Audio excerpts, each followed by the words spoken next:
할렐루야. 오늘도 이 시간 하나님의 은혜를 사모하며 말씀 앞에 나오신 여러분들을 주님의 이름으로 축복합니다.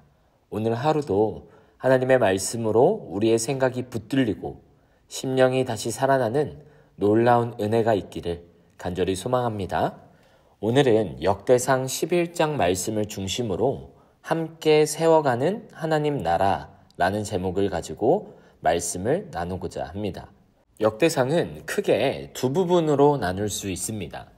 1장부터 9장은 족보 중심의 기초를 다지는 서론이며 10장부터 29장까지는 다윗을 중심으로 하나님 나라의 기초를 세워가는 본론입니다. 많은 이들이 족보를 지나치기 쉽지만 역대상은 의도적으로 족보를 맨 앞에 위치하였습니다. 왜냐하면 하나님의 나라는 언제나 기록된 이름들, 즉 하나님의 백성들로부터 시작되기 때문입니다.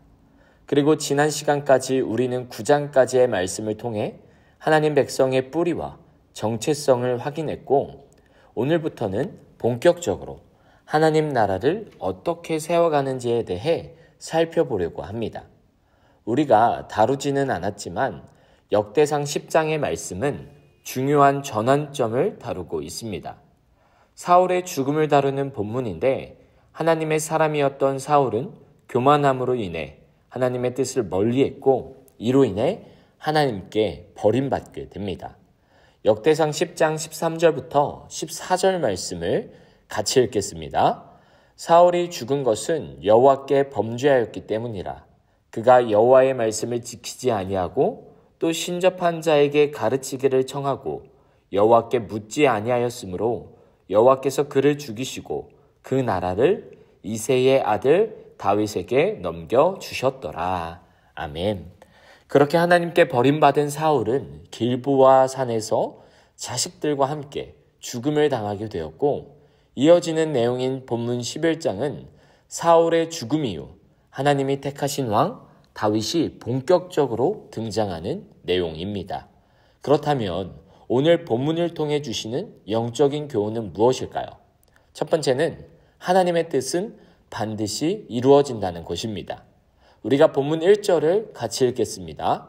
온 이스라엘이 헤브론에 모여 다윗을 보고 이르되 우리는 왕에 가까운 혈족이니이다. 아멘.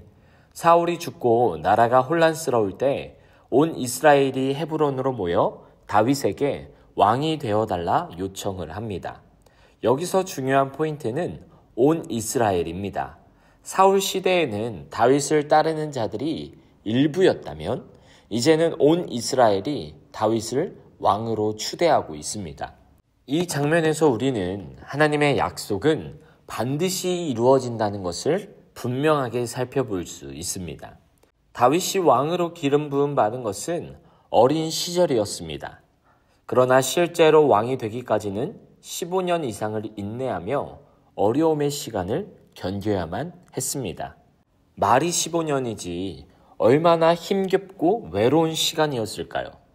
때로는 하나님의 뜻과 타이밍을 의심하는 순간도 있었겠지만 비로소 오늘 다윗은 하나님의 약속과 그분의 신실하심을 더욱 확신하게 되었습니다. 사랑하는 성도님들, 우리의 삶에도 이와 같은 기다림의 시간이 있습니다. 기도 응답이 지연되고 약속의 성취가 보이지 않을 때 낙심되기도 하죠. 하지만 오늘 말씀은 우리에게 말합니다. 하나님의 뜻은 반드시 이루어진다는 것입니다. 혹시 지금도 기다림의 시간을 지나고 계신가요? 그 시간이 하나님의 시간 속에 있음을 믿고 기다리십시오.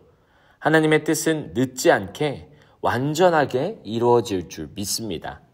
주님의 말씀을 신뢰하며 오늘도 묵묵히 주님의 길을 믿음으로 걸어갈 수 있는 저와 여러분들이 되시기를, 그리하여 마침내 하나님의 약속의 주인공들로 서시기를 주님의 이름으로 축복합니다. 두 번째는 하나님의 나라는 함께 세워간다는 것입니다. 본문 10절 말씀을 같이 읽겠습니다. 다윗에게 있는 용사의 우두머리는 이러하니라. 이 사람들이 온 이스라엘과 더불어 다윗을 힘껏 도와 나라를 얻게 하고 그를 세워 왕으로 삼았으니 이는 여호와께서 이스라엘에 대하여 이르신 말씀대로 함이었더라. 아멘. 10절은 다윗의 리더십을 높이는 듯 보이지만 핵심은 여호와께서 나라를 세우셨다는 고백입니다. 즉 다윗 혼자 나라를 세운 것이 아니라 하나님이 세우셨고 하나님의 사람들을 통해 함께 이루셨음을 보여주고 있습니다. 이어서 본문 11절부터 47절까지의 말씀은 다윗과 함께한 용사들의 이름이 기록되어 있습니다. 별것 아닌 것 같고 우리는 지루하게 생각하며 넘길 내용들이지만 이 본문이 주는 은혜는 지극히 평범한 사람들이 모여 위대한 나라를 이루었다는 것입니다. 우리는 이스라엘이라고 하면 다윗을 제일 먼저 떠올리지만 다윗은 절대로 혼자서 이스라엘을 세운 것이 아닙니다. 각자의 자리에서 최선을 다해 섬기고 충성했던 수많은 사람들의 헌신을 통해 하나님의 나라를 이루어간 것입니다. 우리 교회 또 우리가 세워가는 하나님의 나라도 이와 같습니다. 하나님께서는 홀로 일하지 않으십니다. 오늘도 하나님의 나라를 세워갈 하나님의 사람들을 통하여 주님은 일하시는 것입니다. 그러므로 우리의 헌신 속에 이 일을 누가 알아줄까? 이름 없이 빚도 없이 섬기면서 때로는 사무치게 외롭고 지칠 때가 있지만 그러나 기억하십시오. 하나님께서는 여러분들의 이름을 손바닥에 새기셨고 그 헌신을 기억하신다는 것입니다. 마치 오늘 본문에 다윗의 용사들의 이름이 전부 기록된 것처럼 하나님께서는 하나님의 나라를 위해 헌신하는 그 모든 이들을 기억하시며 이 땅뿐만 아니라 저 하늘 저 천국에서도 놀라운 복과 상급을 내려주십니다.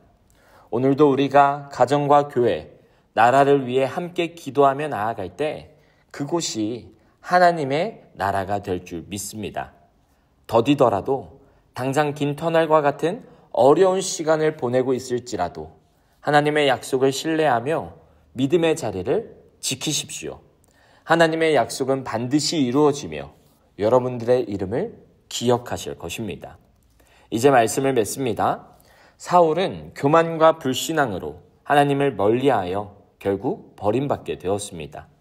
그러나 다윗은 어렵고 힘든 시간 속에서도 하나님을 신뢰하며 믿음의 자리를 지켰습니다. 그리고 오늘 본문은 믿고 기다리는 자에게 반드시 하나님은 약속을 지키신다는 것을 우리에게 보여주고 있습니다. 그리고 우리에게 묻습니다. 너는 지금 어떤 자리에 서 있느냐? 하나님의 뜻을 기다리며 살아가고 있느냐? 또 하나님의 나라를 위해 기도하고 헌신하고 있느냐?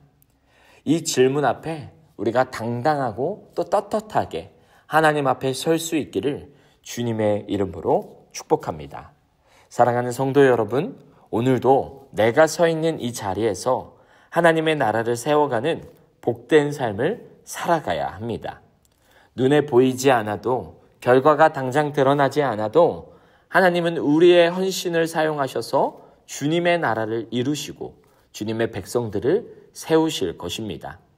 오늘 하루도 나는 하나님의 나라의 용사입니다 라는 믿음으로 굳건하게 당당하게 살아가시기를 주님의 이름으로 축복합니다. 아멘.